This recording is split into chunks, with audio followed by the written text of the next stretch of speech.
ಕೋಡುಬಳೆ ಅಂದ್ರೆ ಅಡುಕಲೆ. ಇವತ್ತಾದ್ರೂ ವಿಸ್ತರಣೆಯಾಗುತ್ತಾ ರಾಜ್ಯ ಸಚಿವ ಸಂಪುಟ?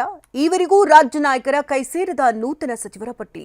ಸರಿಯಾದ ಮಾಹಿತಿ ಇಲ್ಲದೆಯೇ ಗೊಂದಲದಲ್ಲಿ ಮುಳುಗಿದ ಸಚಿವಾಕಾಂಕ್ಷಿಗಳು ಇಂದು ಬೆಳಗ್ಗೆ 10 ಗಂಟೆಗೆ ಪಟ್ಟಿ ಕಳಿಸಿಕೊಡೋ ಸಾಧ್ಯತೆ. ಈ ಸುದ್ದಿಗಳನ್ನು ನೋಡೋಣ ಸಂಪುಟ ರಹಸ್ಯ ನ್ಯೂಸ್ ಟಾಪ್ನಲ್ಲಿ. ಬಹುನಿರೀಕ್ಷಿತ ರಾಜ್ಯ ಸಚಿವ ಸಂಪುಟ ವಿಸ್ತರಣೆ ವಿಚಾರದಲ್ಲಿ ಇನ್ನೂ ಗೊಂದಲಗಳು ಮುಂದುವರೆದಿದ್ದು, ಇವತ್ತು ನೂತನ ಸಚಿವರ ಪ್ರಮಾಣವಚನ ಕಾರ್ಯಕ್ರಮ ನಡೆಯುತ್ತಾ ಅಥವಾ ಇಲ್ವಾ ಎನ್ನುವ ಪ್ರಶ್ನೆಗಳು ಸೃಷ್ಟಿಯಾಗಿವೆ. ಕಾಂಗ್ರೆಸ್ ಹೈಕಮಾಂಡ್ ನಾಯಕರು ಸಂಪುಟ ಸೇರ್ಪಡೆಯಾಗುವವರ ಹೆಸರುಗಳನ್ನ ಇನ್ನೂ ಕೂಡ ರಾಜ್ಯ ನಾಯಕರಿಗೆ ಕಳುಹಿಸಿಕೊಟ್ಟಿಲ್ಲ. ಹೀಗಾಗಿ ಇವತ್ತು ಲೋಕಭವನದಲ್ಲಿ ನಿಗದಿಯಾಗಿದ್ದ ಸಂಪುಟ ವಿಸ್ತರಣೆ ನಡೆಯುತ್ತಾ ಇಲ್ವಾ ಡೌಟ್ ಆಗಿದೆ.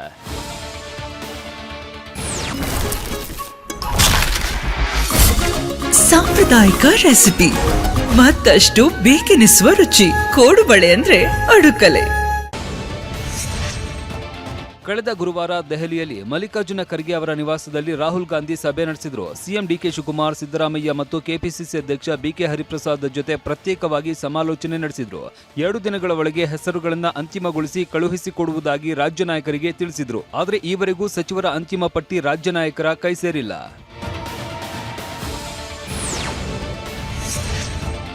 ಭಾನುವಾರ ಸಂಜೆನೆ ಎಐಸಿಸಿ ಸಂಘಟನಾ ಪ್ರಧಾನ ಕಾರ್ಯದರ್ಶಿ ಕೆಸಿ ವೇಣುಗೋಪಾಲ್ ಅಥವಾ ರಾಜ್ಯ ಕಾಂಗ್ರೆಸ್ ಉಸ್ತುವಾರಿ ರಣದೀಪ್ ಸಿಂಗ್ ಸುರ್ಜೇವಾಲಾ ಪಟ್ಟಿಯೊಂದಿಗೆ ಬೆಂಗಳೂರಿಗೆ ಬರ್ತಾರೆ ಎನ್ನಲಾಗಿತ್ತು. ಆದರೆ ಈ ಇಬ್ಬರು ನಾಯಕರು ಭೇಟಿ ನೀಡುವ ಕುರಿತು ಯಾವುದೇ ಮಾಹಿತಿ ಲಭ್ಯವಾಗಿಲ್ಲ. ಕೆಸಿ ವೇಣುಗೋಪಾಲ್ ಕೇರಳ ಪ್ರವಾಸದಲ್ಲಿ ಇದ್ದಾರೆ. ಹೀಗಾಗಿ ಇವತ್ತೇ ಸಂಪುಟ ವಿಸ್ತರಣೆಯಾಗುತ್ತೆ ಅನ್ನೋ ನಿರೀಕ್ಷೆಯಲ್ಲಿ ಸಚಿವಾಕಾಂಕ್ಷಿಗಳು ಗೊಂದಲದಲ್ಲಿ ಸಿಲುಕಿದ್ದಾರೆ. ಈ ಮಧ್ಯೆ ನಿನ್ನೆ ಸಂಜೆ ಮುಖ್ಯಮಂತ್ರಿ ಡಿಕೆ ಶಿವಕುಮಾರ್ ಅವರಿಗೆ ಕಾಂಗ್ರೆಸ್ ಹೈಕಮಾಂಡ್ ನಾಯಕರು ಕರೆ ಮಾಡಿದ್ದಾರೆ ಎನ್ನಲಾಗಿದೆ. ರಾಹುಲ್ ಗಾಂಧಿ ತಮಿಳುನಾಡು ಹಾಗೂ ಕೆಸಿ ವೇಣುಗೋಪಾಲ್ ಕೇರಳ ಪ್ರವಾಸದಲ್ಲಿದ್ದಾರೆ. ಸಚಿವ ಸಂಪುಟ ವಿಸ್ತರಣೆ ಕುರಿತು ಎಐಸಿಸಿ ನಾಯಕರು ಮತ್ತೊಂದು ಸುತ್ತಿನ ಚರ್ಚೆ ನಡೆಸಬೇಕಿದೆ. ಸೋಮವಾರ ಬೆಳಗ್ಗೆ 10 ಗಂಟೆ ವೇಳೆಗೆ ನೂತನ ಸಚಿವರ ಹೆಸರುಗಳನ್ನು ಅಂತಿಮಗೊಳಿಸಿ ಪಟ್ಟಿ ಕಳುಹಿಸಿಕೊಡುವುದಾಗಿ ತಿಳಿಸಿದ್ದಾರೆ ಅಂತ ಹೇಳಲಾಗ್ತಾ ಇದೆ. ಮುಂಬರುವ ಸ್ಥಳೀಯ ಸಂಸ್ಥೆಗಳ ಚುನಾವಣೆ, ವಿಧಾನಸಭೆ ಚುನಾವಣೆಯನ್ನ ಗಮನದಲ್ಲಿ ಇಟ್ಟುಕೊಂಡು ಸಮುದಾಯ, ಸಾಮಾಜಿಕ ನ್ಯಾಯ, ಪ್ರಾದೇಶಿಕ ಸಮಾನತೆಯನ್ನ ಕಾಪಾಡುವುದನ್ನ ಪರಿಗಣಿಸಿ ಸಚಿವ ಸಂಪುಟಕ್ಕೆ ಯಾರನ್ನ ಸೇರಿಸಿಕೊಳ್ಳಬೇಕು ಅನ್ನೋದರ ಕುರಿತು ಹೈಕಮಾಂಡ್ ನಾಯಕರು ಅಂತಿಮ ಕಸರತ್ತು ನಡೆಸೋದಕ್ಕೆ ಮುಂದಾಗಿದ್ದಾರೆ. ಒಂದು ವೇಳೆ ಇವತ್ತು ನೂತನ ಸಚಿವರ ಪಟ್ಟಿ ಪ್ರಕಟವಾಗದಿದ್ದರೆ ಸಂಪುಟ ವಿಸ್ತರಣೆ ಮತ್ತೆರಡು ದಿನ ವಿಳಂಬವಾಗುವ ಸಾಧ್ಯತೆ ಇದೆ.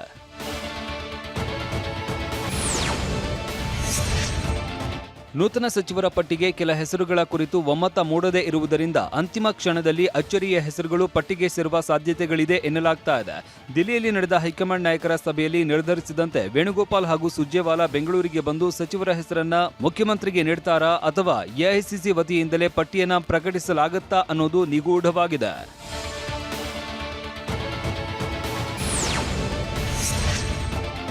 ಸೋಮವಾರ ಸಂಜೆ 4 ಗಂಟೆಗೆ ನೂತನ ಸಚಿವರ ಪ್ರಮಾಣ ವಚನಕ್ಕೆ ಅಗತ್ಯ ಸಿದ್ಧತೆಗಳನ್ನು ಮಾಡಿಕೊಳ್ಳುವಂತೆ ಲೋಕಭವನಕ್ಕೆ ಮುಖ್ಯಮಂತ್ರಿ ಕಚೇರಿಯಿಂದ ಸೂಚಿಸಲಾಗಿತ್ತು ಎನ್ನಲಾಗಿದೆ. ಆದರೆ ಮೌಖಿಕವಾಗಿ ನೀಡುವ ಸೂಚನೆಯನ್ನ ಆಧರಿಸಿ ಸಿದ್ಧತೆಗಳನ್ನು ಮಾಡಿಕೊಳ್ಳುವುದು ಕಷ್ಟ. ಲಿಖಿತವಾಗಿ ಸೂಚನೆ ನೀಡಿದರೆ ಸಿದ್ಧತೆಗಳನ್ನು ಮಾಡಿಕೊಳ್ಳಬಹುದು ಅಂತ ಲೋಕಭವನ ಮುಖ್ಯಮಂತ್ರಿ ಕಚೇರಿಗೆ ತಿಳಿಸಿದೆ ಅಂತ ತಿಳಿದು ಬಂದಿದೆ. ಬೆಳಗ್ಗೆ 10 ಗಂಟೆಗೆ ದೆಹಲಿಯಿಂದ ಪಟ್ಟಿ ಬಂದ್ರೆ ಸಂಜೆನೇ ಪ್ರಮಾಣ ವಚನ ನಡೆಯುವ ಸಾಧ್ಯತೆ ಇದೆ. ಸಚಿವ ಸ್ಥಾನದ ನಿರೀಕ್ಷೆಯಲ್ಲಿ ಇರುವ ಹಲವು ಶಾಸಕರು, ಬೆಂಬಲಿಗರು ಇವತ್ತು ಬೆಂಗಳೂರಿಗೆ ಹೊರಡೋದಕ್ಕೆ ಸಿದ್ಧತೆ ನಡೆಸಿದ್ರು. ಆದರೆ ಇನ್ನೂ ಯಾವುದೇ ಅಧಿಕೃತತೆ ಇಲ್ಲದ ಕಾರಣ ಸದ್ಯಕ್ಕೆ ಬೆಂಗಳೂರಿಗೆ ಬಾರದಂತೆ ಹಲವು ಆಕಾಂಕ್ಷಿಗಳೇ ತಮ್ಮ ಬೆಂಬಲಿಗರಿಗೆ ಸಂದೇಶ ರವಾನಿಸಿದ್ದಾರೆ. ಇವತ್ತು ನಡೆಯಬೇಕಾಗಿದ್ದ ಸಚಿವರ ಪ್ರಮಾಣ ವಚನ ಕಾರ್ಯಕ್ರಮವನ್ನು ಅನಿವಾರ್ಯವಾಗಿ ಮುಂದೂಡಲಾಗಿದೆ. ಕಾರ್ಯಕರ್ತರು, ಅಭಿಮಾನಿಗಳು ಸಹಕರಿಸಿ ಅಂತ ಮಾಜಿ ಸಚಿವ ಆರ್.ಬಿ. ತಿಮ್ಮಾಪುರ ಮಾಧ್ಯಮ ಪ್ರಕಟಣೆಯಲ್ಲಿ ಮನವಿ ಮಾಡಿದ್ದಾರೆ.